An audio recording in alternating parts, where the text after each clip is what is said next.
To end our show today, Devin, with an exclusive look at a game we just played today, and we still haven't told you what it is, so we're finally going to go down to the table. Wabam, and there we are, I think. Yep, we played this new game called, called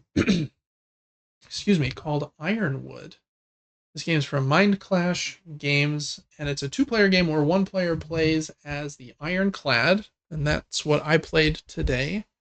And the other player plays as the Woodwalkers, and that was Devin today. Cool aspects to the game. I'll just quickly tell everybody how it plays, and then we can talk about what we liked or didn't like about it.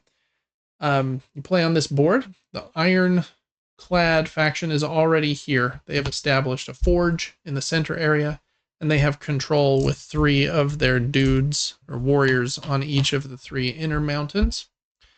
And then the Woodwalkers start in the outside like this.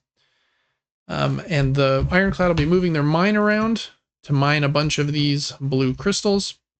And then they have to drop it back off at a forge, which could be back at home base or one of these later on. And if you do that, then you get the crystals and can use them. You're playing cards out, and both players have 3 turns per round with a card each.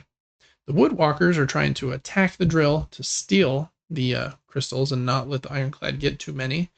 Because if they get 5, they can turn one of their foundations, like this one here, into a forge. And if they get 3 of their octagon-shaped forges out, they win. The Woodwalkers, if they get 3 of their octagon-shaped totems, they win. They have to discover where they are. They're somewhere in the land at one of the 10 mountain sites, and they're kind of randomized by this vision deck here. So Devin has to find those cards, keep them secret from me if he can. There are a few ways that I could look at some of his cards too to know where he might or might not be focused on. Then he has to move his dudes around. Maybe it was here at Aurea, and once he gets next to it, he can use a card to discover a totem. And then he has to secure that totem by quickly, as fast as he can, moving it out to the outer forest, securing that token before I kind of try to fight him and stop him from leaving with it. And if he gets 3 of those, then he wins, because he was able to call this Guardian of the Forest character here to wipe the Ironclad off the land. And if I build 3 forges, I've fully taken over the land, and my foothold is too great to be stopped. So, you didn't like that? It was nice. It's a really cool and very pretty 2-player only game. I really like the touch of having only metal pieces for the Ironclad. I mean, these pieces are awesome. And only wooden pieces for the Woodwalkers. It makes them seem like, that tale as old as time. You got Fern Gully or something here with the forest people and the machines cutting down the forest. This is a bit more serious than that. And it's actually, playing the game isn't very difficult. You usually just play a card and do something on your turn. But assessing the board state and which card should I play, because I need to move dudes in, and then if I do that, am I going to be able to fight and then force him to retreat? And if I do fight, then I play another card for its effects over here. And is that going to be enough strength to knock him out? And then can I move this totem before the totem fades on the next turn? And can I stop him from building forge from this foundation? If I'm able to knock all of the Ironclad's dudes out, he doesn't have control of the mountain anymore and then can't build the foundation. So surprisingly, even though it's pretty easy to play, you play 3 cards per round, and then kind of do a little reset where you get a couple gems at the start of each round and stuff like that. There's a lot going on the board that complicates it quite a bit. I agree. I like that. It kind of, some people online have been saying this feels like 2-player Root, and I can see that a little bit with the clearings and the forest between the clearings, and there is a lot of fighting for sure. And I almost mentioned the Root thing because we have different win conditions, because the mechanics for each player are different, and I think that's what makes the game maybe have some longevity.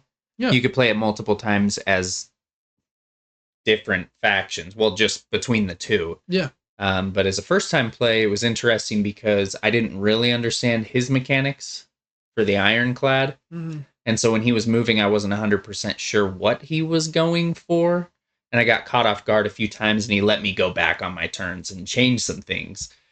Um, but Yeah. I liked the big decks. There's a lot of cards in these decks, which give you a big Yeah. variety. There's not a ton of duplicates either.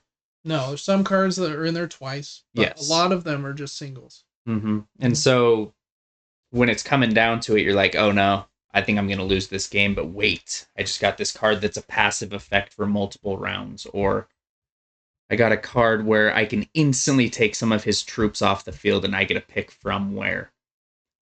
And so it was cool. It's super, super well balanced. I thought you were going to destroy me. I really did. When you started getting passive effects and whatnot, I was like, I did not play this right, but it ended up coming pretty close. Yeah, no, it really did. I think I had two forges pretty fast, but then you caught up and got two totems like almost back to back. Um, yeah, I agree with everything you said. I think it's really solid. I like the way it looks visually. I did Mm-hmm. play it solo once last week before we played today. And solo, I feel like is a little trickier. You have more to manage. I've played as the Ironclad against the wooden bot, and the other side of these boards has like the bot rules on it. And then there's also this. See if I can grab it without knocking everything down like I did a minute ago. This pretty big pamphlet that goes over. Okay, this is the wooden bot's rules right now.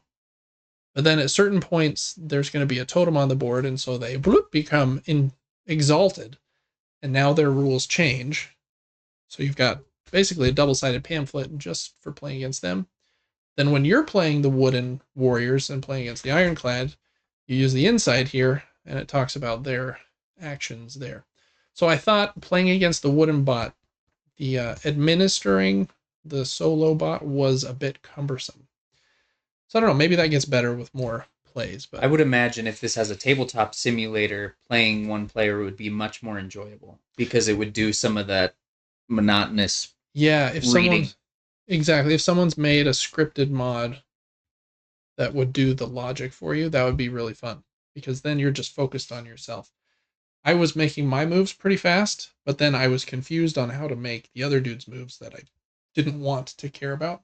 So it's better in two I players. like at least I've only played it twice so far, once solo and once at two players. Liked it a lot better at two players because then I'm reacting to an actual human instead of like a decision tree. And that decision tree was a little confusing.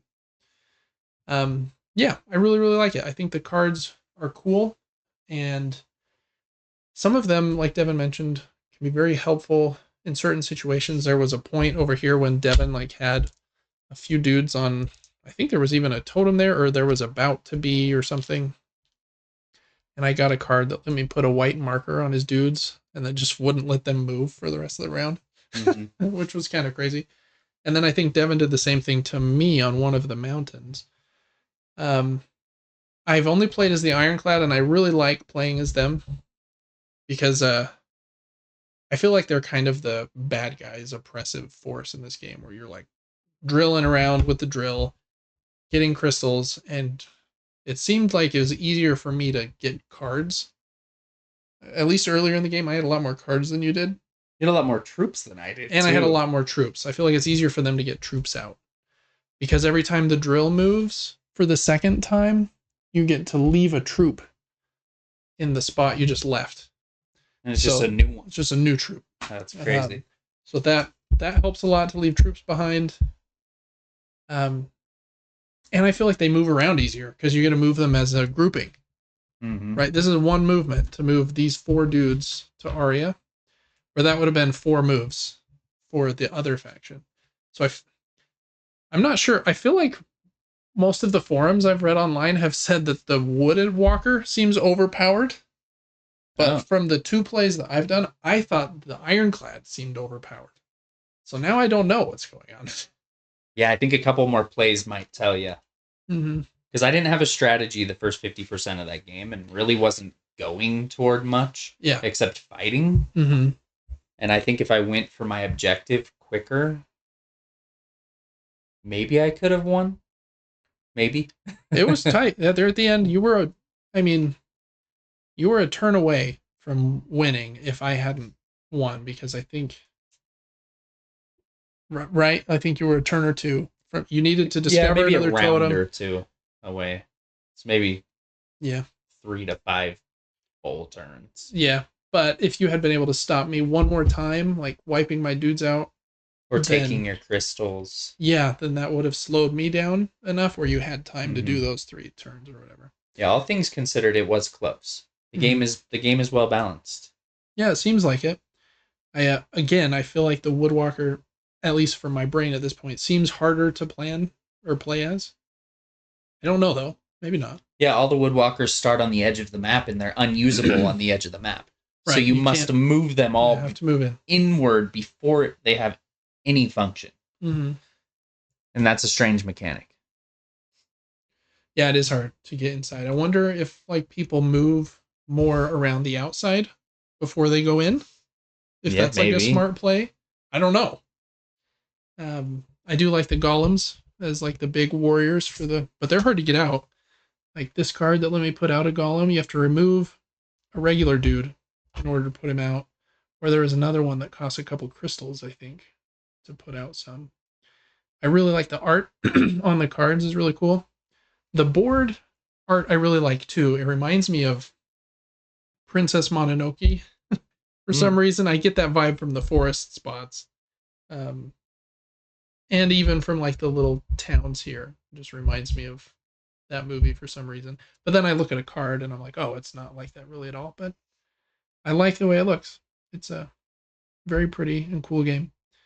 Um, yeah, I don't know. Any other thoughts about it after a single play, Devin? I think we've covered probably most of Yeah, we've covered most things. I the. do like how the order of operations is just There on your board is really right handy. on your board. Yeah, you can't really mess that up, which is nice. Yeah, Because I it looked confusing to me at first, but truly after taking 2 turns, I fully understood the processes until something new came up and then it was easily learned as well. yeah, I agree. I think the rule book is surprisingly long. Um, and so when I started reading it, I was like, man, is this game gonna be more complex than I want it to be? But because this is printed here and like you can keep track of everything really nicely, like my first turn's done, my second turn's done, my third turn's done, because you put the cards right there in this little slot. And these white markers work really well for the cards with the ongoing abilities. Yeah, I think it works really well. Um, so yeah, I don't know that I have much more to say about it. At this point, I really like it. I just need to play some more. I want to try the Woodwalker because I feel like I would stink at using them. Trying like thinking about the moves I was making, like throwing troops around. Like I threw 5 or 6 troops here on the last turn, trying to like secure this last spot.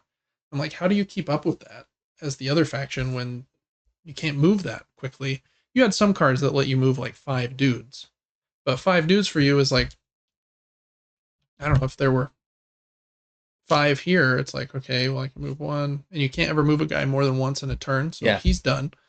And then 2, 3, 4, 5. I don't know. And in order to do a second action on that move, I had to spend gems. Mm-hmm. Spend 2 gems to then attack after barely moving those 5. And the Woodwalkers only get 1 gem per turn, Yeah. whereas the Ironclad get 2. So I don't know. It's very unique. I like it a lot. I like that it seems easier to play than I thought it would after reading the rulebook, and especially after that solo play. I was like, oh no, is this going to be rough? But it's really not when you're playing with another human. So, anyways, really like it so far. Let me know your thoughts in the comments if you have enjoyed this game. It's one that I want to I think I want to keep it for a while, play it some more, and see if it's one that will make its I don't know, get its place on my top 2 player games or not. So, anyways, that's gonna do it here, Devin, for this kind of early thoughts on Ironwood and for episode 32. Thank you so much for watching this video.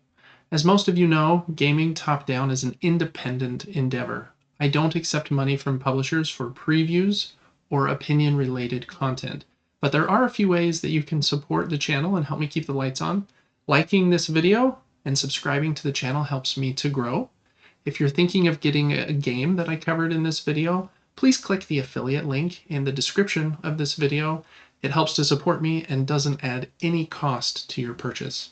I also do a weekly gaming podcast where I talk about the board games that I'm playing along with my brother.